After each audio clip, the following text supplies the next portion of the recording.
So on today's episode, you're going to hear a 0 to 8 figure growth story from someone in the hair extensions business. Great episode you don't want to miss, so do stay tuned. So warm welcome to the 2X e-commerce podcast show, the podcast for dedicated growth in online retail. Now, this episode you're about to listen to is an interview I had with Mikey Moran. He's the founder of a private label extensions business called Private Label Extensions. They've been an INC 500 company. He's been featured on ABC, Fox, CBS, and CNBC. And my takeaway from this conversation really was this chap is both clever offline as well as online, in the sense that this business is a few years old and he's been able to acquire offline showrooms for his business, which recruits like beauty specialists who then become ambassadors of their brand. And then he's built a huge online presence through the website. He's on two turfs and he's working them really well. His business is both retail as well as wholesale. And at the retail, there's something in between the retail and wholesale, which is like, you know, when you have hairdressers at salons that provide the extensions to their clients, well, they will not buy 200, items at a time. That they will buy 1, 2, maybe 3 for a specific client or for their work for the day, but they come regularly. His repeat customer rate was a crazy 60% on his Shopify, and they don't do subscriptions.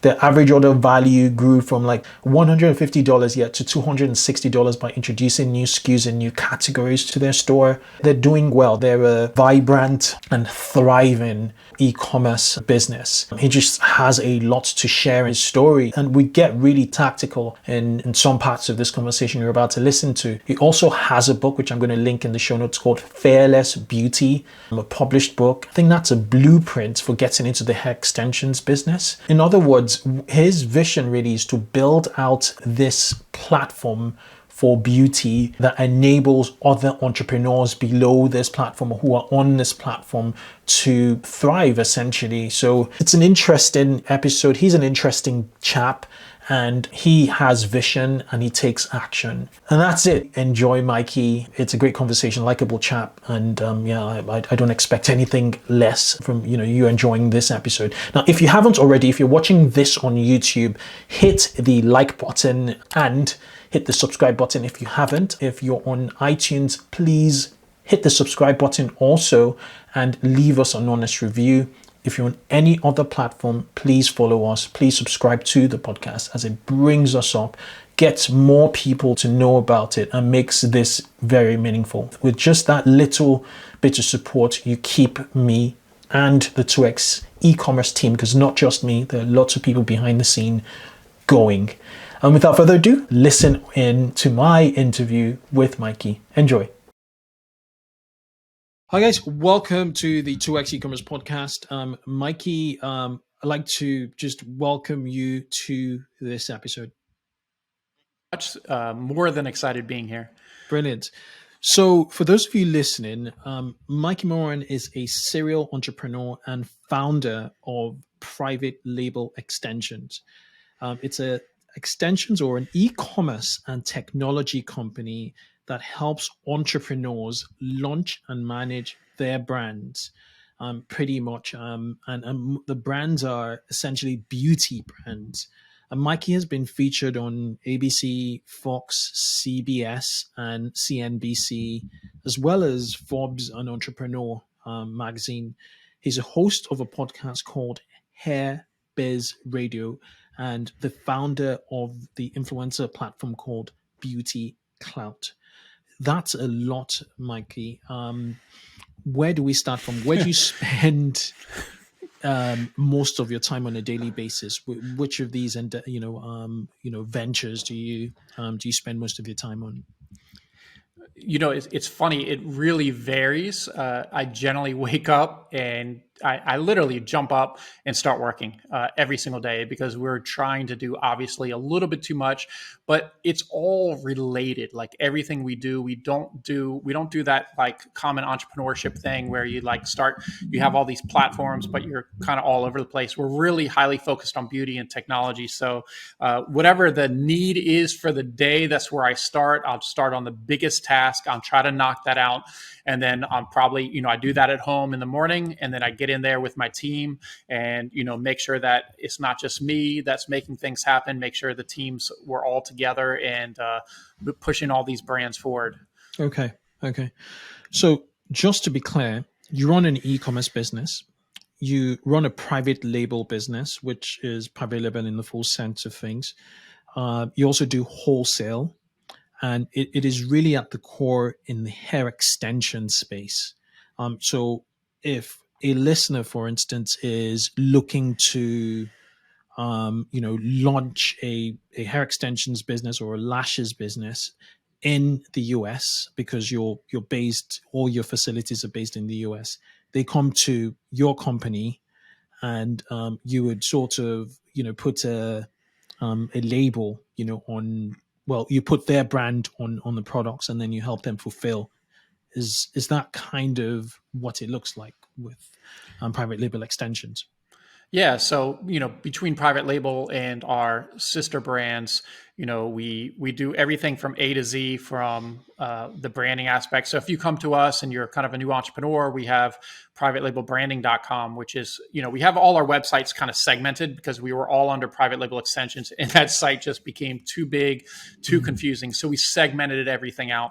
So, if you want logo design, hang tags and other kind of products, packaging for your hair business or your lashes, we do all that. And then we do the fulfillment side with the drop shipping model. We actually have a Shopify app called Dropship Beauty. So we're actually the only real hair partner with Shopify to do the drop shipping with hair extensions. It's something I was actually invited up to their headquarters in Ottawa, started that conversation, and had some meetings in Toronto with them. So it's been fantastic building our relationship with such an amazing platform, Shopify. And it's been really incredible, but yeah, it's a lot.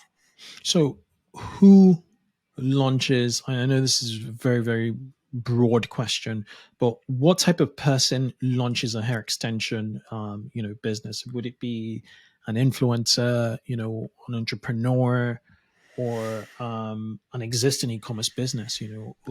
Who approaches your company? We actually have a broad range of clients. So hairstylists absolutely love us because we make it easy for them to have their own brand.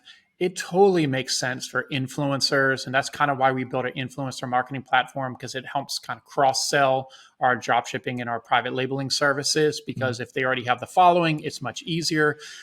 We work with celebrity clients, so we'll actually start them from scratch, or we've actually had clients that have a brand up and running and they say, okay, this is way too much to manage all the inventory, packing, shipping, doing all that back end.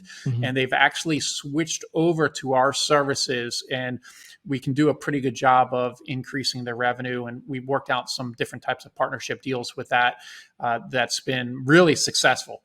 So it's a pretty broad range of clients. And then, of course, there's people that just love beauty and love hair and just want to get into the industry. So, there's always the opportunity for them as well.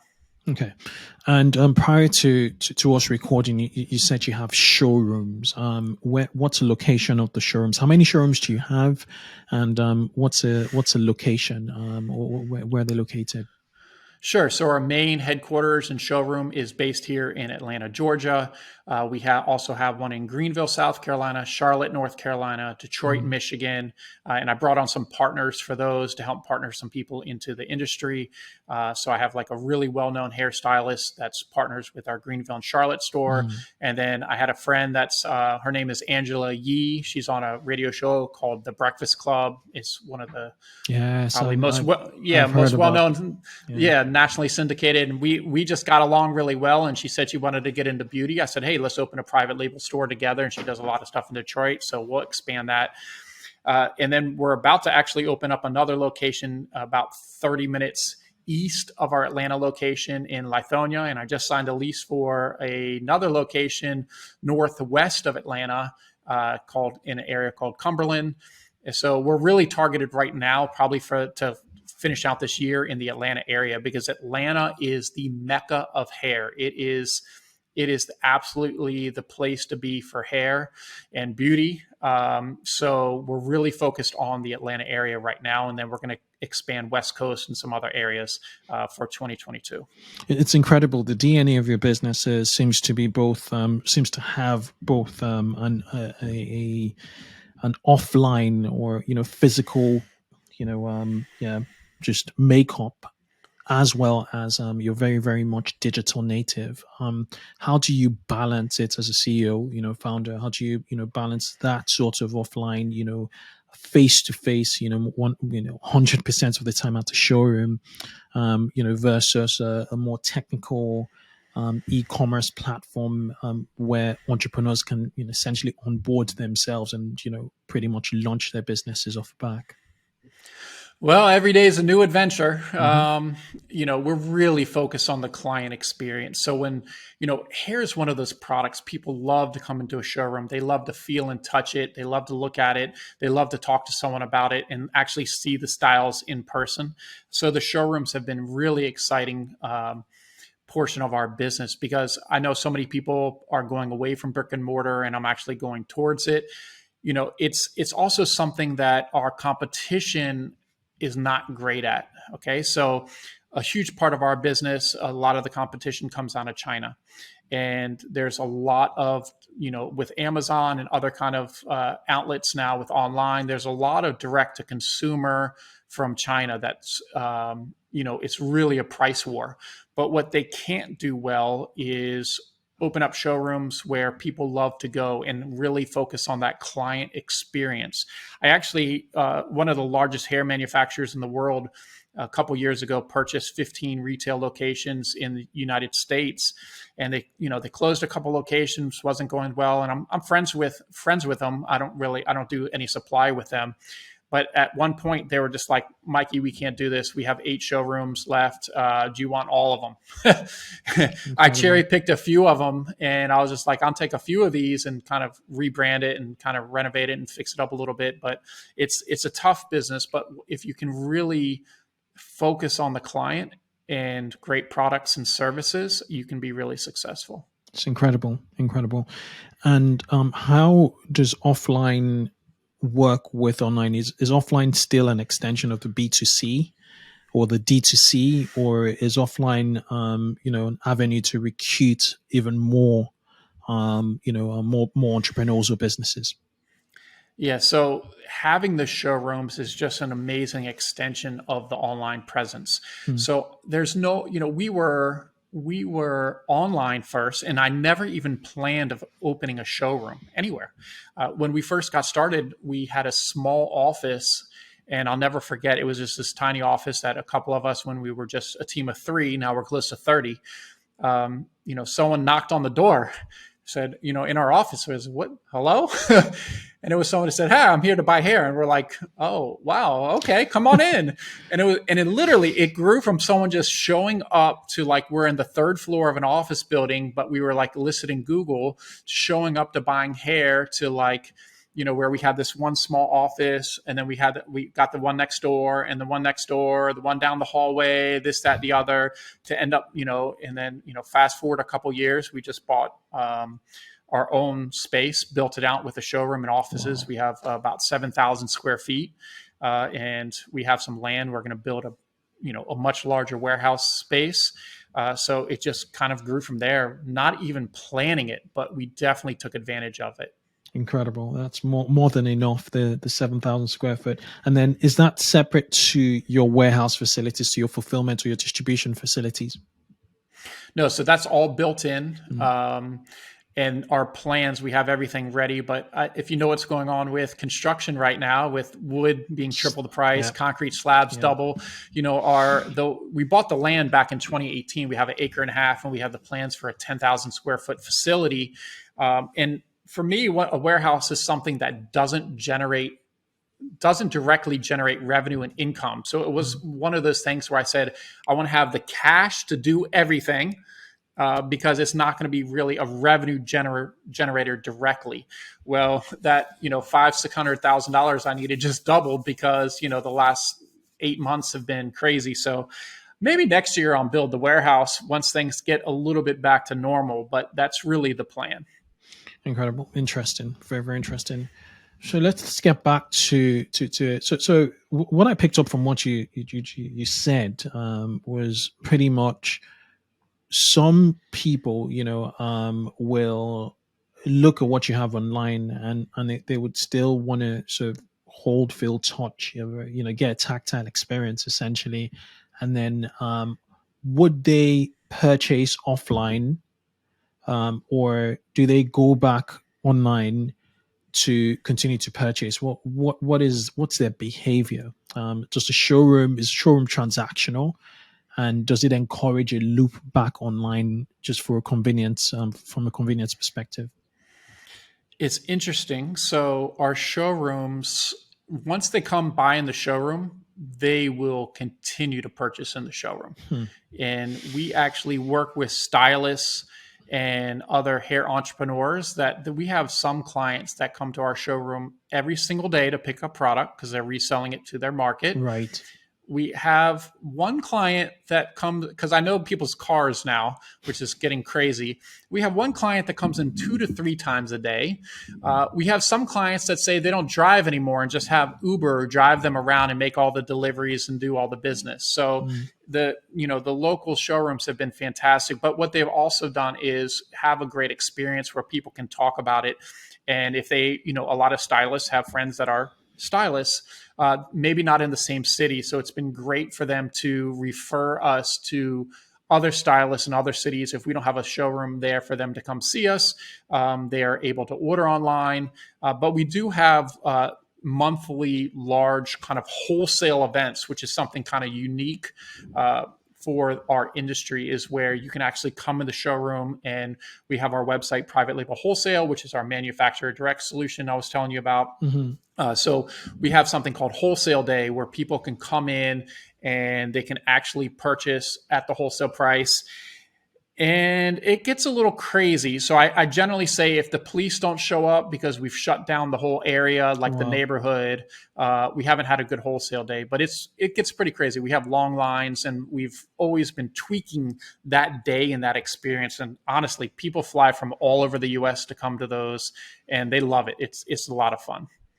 It's interesting, very, very interesting. So that clearly indicates that your bricks and mortar business is self-sustainable.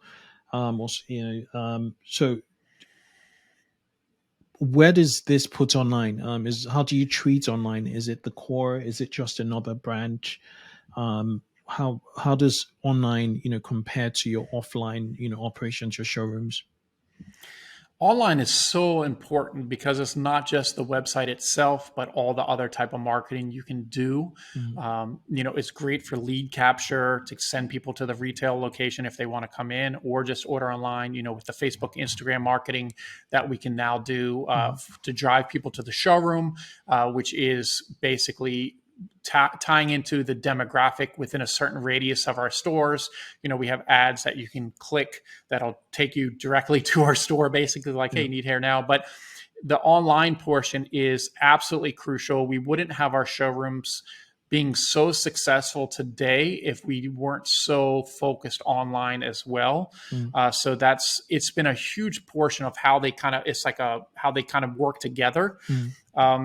But if I was going into this brand new, there's no way I would open a showroom without having a strong online presence first. I think it's similar to like Allbirds. So like Allbirds was online, and now they're opening up, different showrooms. They're actually opening up one where I am right now, Ponce City Market. So there's going to be an Allbirds showroom here. So it's one of those things that, it's kind of, it's so important to have those tie in together and really focus on that experience online and offline.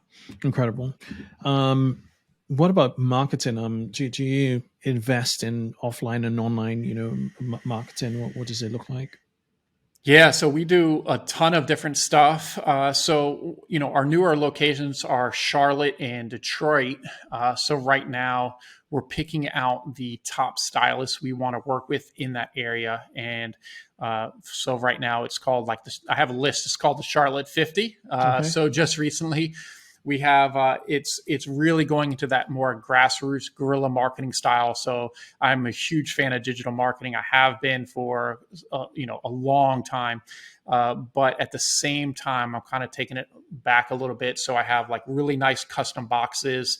We're sending like a sample kit of our products with nicely printed letters, which with some nice QR codes that link to everything online so they can see like the online side as well.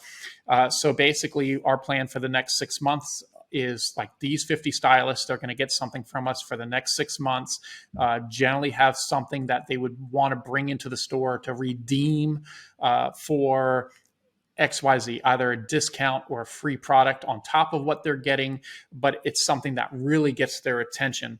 And then on the online side, Facebook, Instagram ads, I've loved that for a long time. I say that's probably the most powerful marketing tool we've had in history that you actually pay for if you get really good at Facebook, Instagram ads.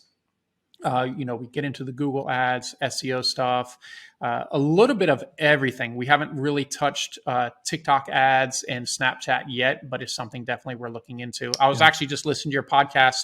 I think your most recent episode, and your guest, she does all those ads, like the quick 6 seconds, everything. And I was listening to that. I was like, oh yeah, I'm going to go listen to that again because it was so good. I think it's such an important episode for everyone to listen to. Absolutely. For you to understand where marketing is going today, because people's attention spans are literally 10 seconds now. Yeah. And she's coming. She's joining us for a masterclass very soon. So that will be really exciting. And she'll go a lot more technical with slides on there. Anyway, I digress. Okay. So just looking at you talked about the stylist, the top stylist in Charlotte. You mentioned. How do you define a top stylist? Is it by their bottom line, by their offline presence? How so with I'm just curious to find out. Yeah, it's really was just basic online research, trying to just find that top 50, that 100% is our client base. So it's not just being a hairstylist, but it's a hairstylist that maybe installs wigs or does stuff with wigs or extensions, because the other half is the natural hair care side, and just natural hair. So that's definitely probably not our client base. So I just had a couple people from my team really do the research, go through from a radius standpoint, because, you want to get inside that radius, maybe 10, 15 miles where people are going to drive, and then highly focused on actually being our client base. So this is something newer that we're doing now that we're getting out of Atlanta. But at some point, it's just one of those things that we'll win by brute force. If you keep getting something in the mail, because online is tough because we're so inundated with ads, and the rule of marketing, which is 7, I call it the 14, just because you have to have twice as many views nowadays relative to like previously when it was rule of 7 before so much digital. So I just know that as I'm sending these out, people 100% will know the brand and hopefully want to work with us.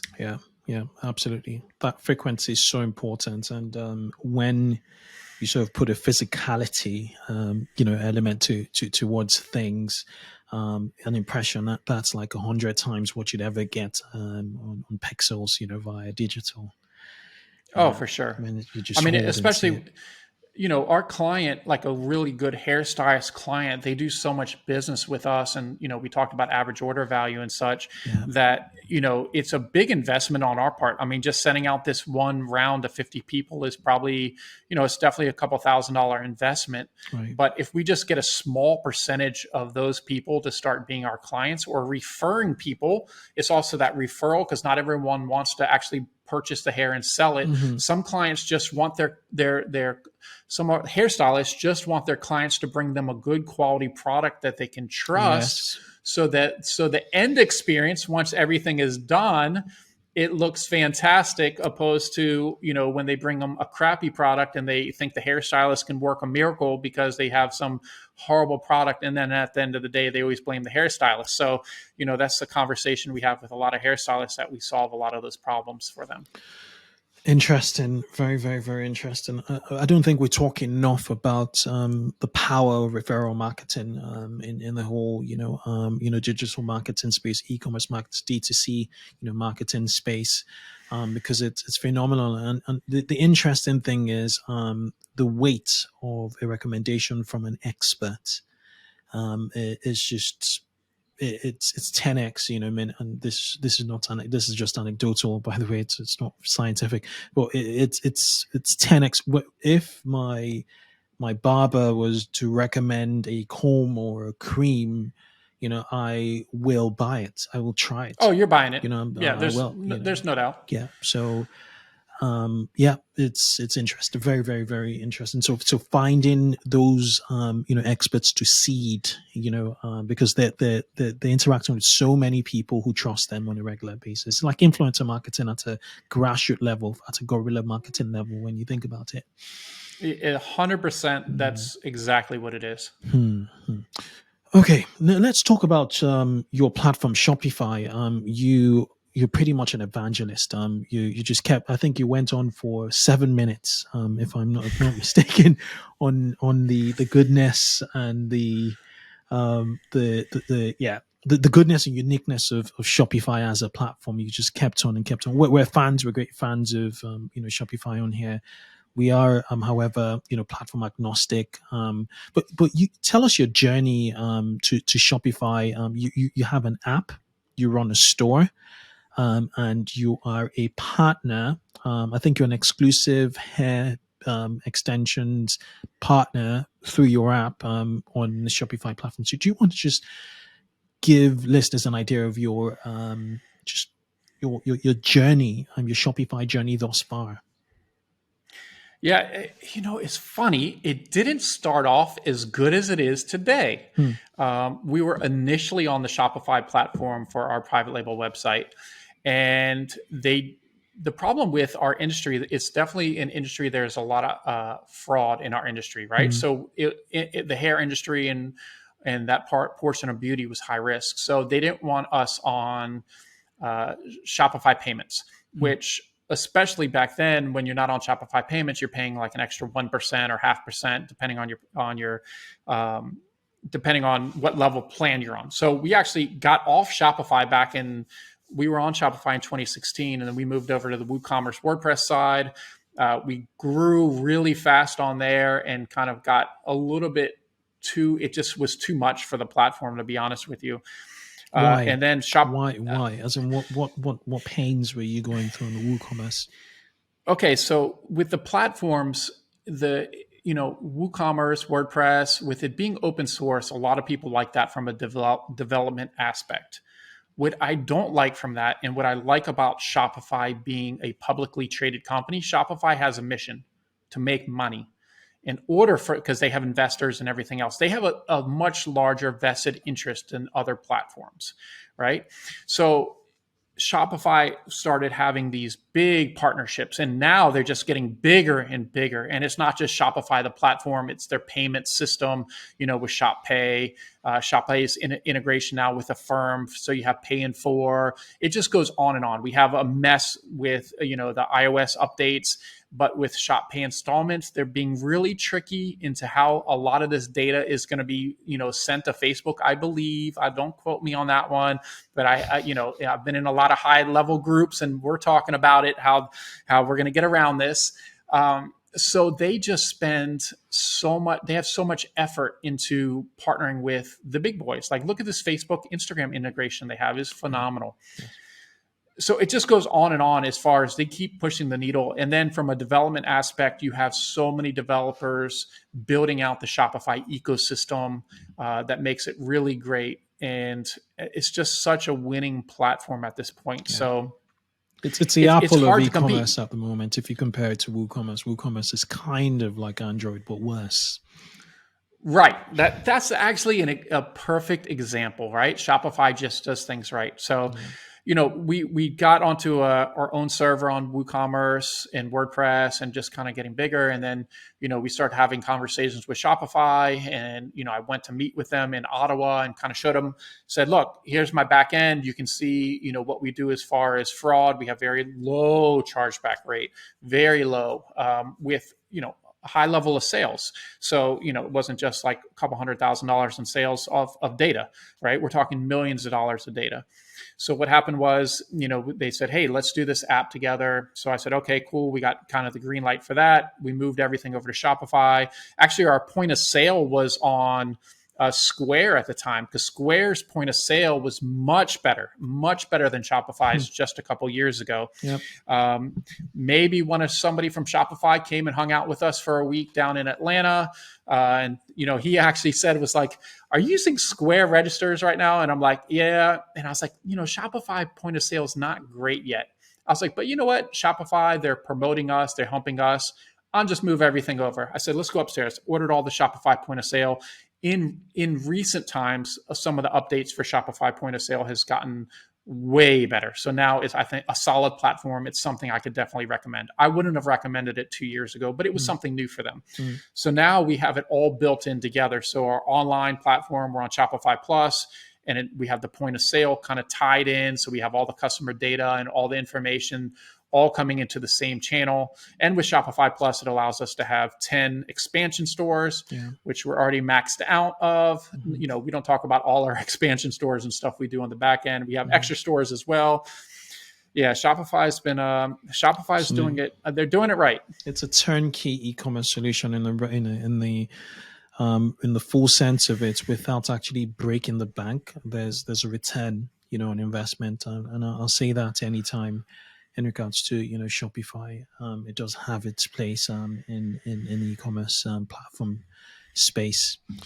Okay, before we wrap up, I just want to see if there's any other thing we haven't really talked about, which is you wrote a book, Fearless Beauty. When did you write it, and what's it about?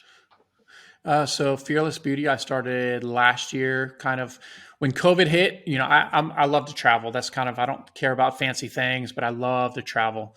So COVID hit, and I said, okay, well, it looks like I'm going to be staying home in Atlanta for a while. So now's probably a good time to write a book. But it wasn't just that COVID. I wanted to reach a certain level of success in business. So when I give advice, it's more proven, I have a proven track record success. It's not just like, hey, I sold $1 million and now I'm writing a book. Like, I really wanted to get to the 8-figure level before writing a book. So that way it's something it more solidifies the success and kind of what I have to say. So it was about a 10, 11 month process, and it worked out great. It's called Fearless Beauty, but really it is a plug and play for any type of business. As far as, it doesn't have to be in the beauty business. It is a very honest approach to entrepreneurship. So the first 4 chapters are more of the mental aspect, and then those last 4 chapters are more of like, okay, now that you're mentally prepared, let's do it. I have a great portion of the book. It's a few pages. My girlfriend of 10 years actually wrote a couple pages of what it's like to be in a relationship with an entrepreneur. As you know, most entrepreneurs are a little crazy. We think differently. We're very high risk with, our decisions. So, and she comes from someone that just wanted stability in life. She's coming into the US as an immigrant. So, it's just something very different than the other entrepreneurial books that I've read over time. And I think it's something really powerful for most entrepreneurs to read. I think it's an easy read. It's easy to connect to. And, I think it can help a lot of people with their entrepreneurial journey, whether they're in beauty or really any other industry. I'll link to it in the show notes. I just found it on Amazon. Okay. Yeah. And it's done really well. Entrepreneur just wrote about us. They said it's one of the 10 books to read this summer if you're an entrepreneur. So, getting listed in that list was pretty amazing. And, we've had some great great endorsements for the book. So, Mm. not only Angela Yee, who's my partner, but James Bronner, who has the largest hair show for our industry in the US, as well as John Paul DeJora, who's a multi-billionaire founder of Paul Mitchell and Patron. So, just getting that endorsement that's a whole nother episode. Right. Getting those billionaire endorsements aren't easy these days. Not at all. Not at all. Okay, let's talk about the store. Your Shopify. Just before I let you go, your Shopify. What is the average order value expected if you get into hair extensions? What are you seeing on your Shopify? Obviously, your Shopify has a lot more. Your website would have a lot more, credibility due to all of the, marketing you're actively, engaged in. But what kind of AOV do you have, and what kind of AOV should, entrepreneurs, in the hair extension space expect? Ours is right around the $250 mark currently. Hmm. The average entrepreneur is probably going to be, it might be the same because our pricing is generally 30 to 40% less than retail. Right. So we're even hitting that mark, even with the much lower pricing model. So I would say even if you're just getting into the industry, probably the $200 to $250 mark, depending on if you are smart to add all the accessories that we offer. That has been a huge part of growing our average order value by a considerable amount over the last couple of years, because we used to be, like I said, we used to be around the $150 mark. So we've increased it by $110 per transaction, just by really focusing on some upsells, and then making sure people know about the complementary products that we have and the expanded product line, so it's more of a one-stop shop. Okay, so you recently added lashes, and then you added a few cosmetics. So which of them, lashes or cosmetics, has attributed for that extra $100 in AOV? It's really a mix, where lashes, or with the wigs, we have a lot of other hair care and kind of hair accessories, from edge control to some of our glues for the lace. So you have like to put on a wig, a lace front wig, you have a lace glue. So people buy the glue, and then to take it off, you need the lace glue remover. So then you buy that, and then to clean the lace, you need the lace glue cleaner, and then you're going to do your edges, and then you're going to put on your lashes. So it's really been a combination of everything. And it seems like that over the last, especially 6 to 8 months, it's really ramped up, where, it wasn't just hair and lashes. As we started adding these other things, people just exponentially added stuff to the cart. So it's been amazing for us, and really amazing for our consumer, because they're getting a great product at a great price. Interesting. And then what kind of revenues are you doing as a business? You talked about the fact that you wanted to write a book when you'd hit the 8-figure mark. What kind of revenues are you doing now? This year we will be probably around the $15 million mark. Awesome. And what was it like last year? What's the growth like from last year to this year?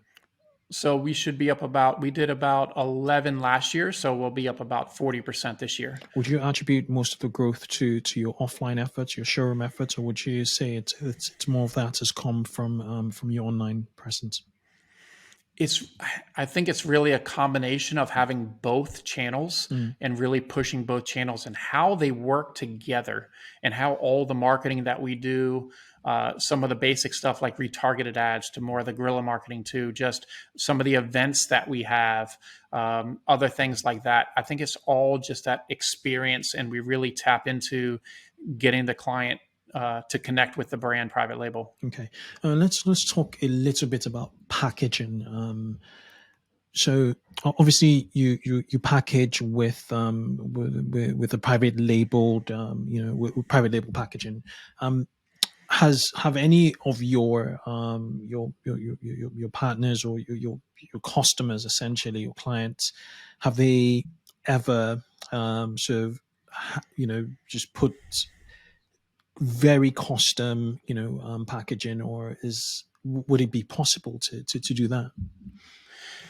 Yeah, so People keep mostly basic. There have been times where people try to go above and beyond with actually what is shipped to the consumer, meaning like it's in a fancy box that has like says that it's extensions or wigs or this, that, and the other. 100% of the time, I say do not use this. It will be stolen. Like you have to have the outside packaging very plain. And when they say no, that's not true, I say, okay, look up Kylie Jenner stolen packages. So when Kylie Jenner she has her cosmetics brand, she had these beautifully branded boxes.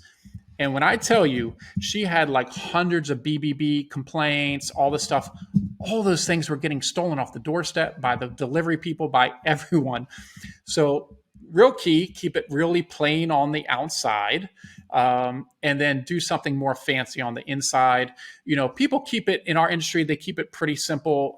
It's usually like a low cost solution, maybe like a silky bag with some nice hang tags, like you would use for apparel. You can use it for some of the hair.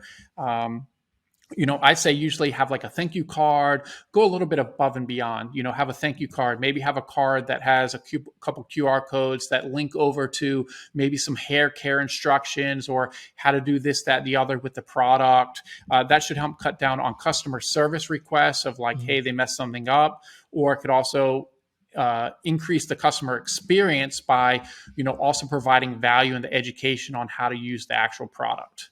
Incredible. Awesome. Okay, before I let you go, we have a rapid fire round.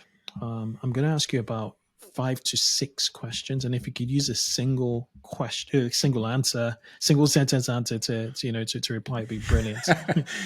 Let me try that I'm not a single sentence guy, but let's do it. Let's do it. All right. Okay. Are you a morning person?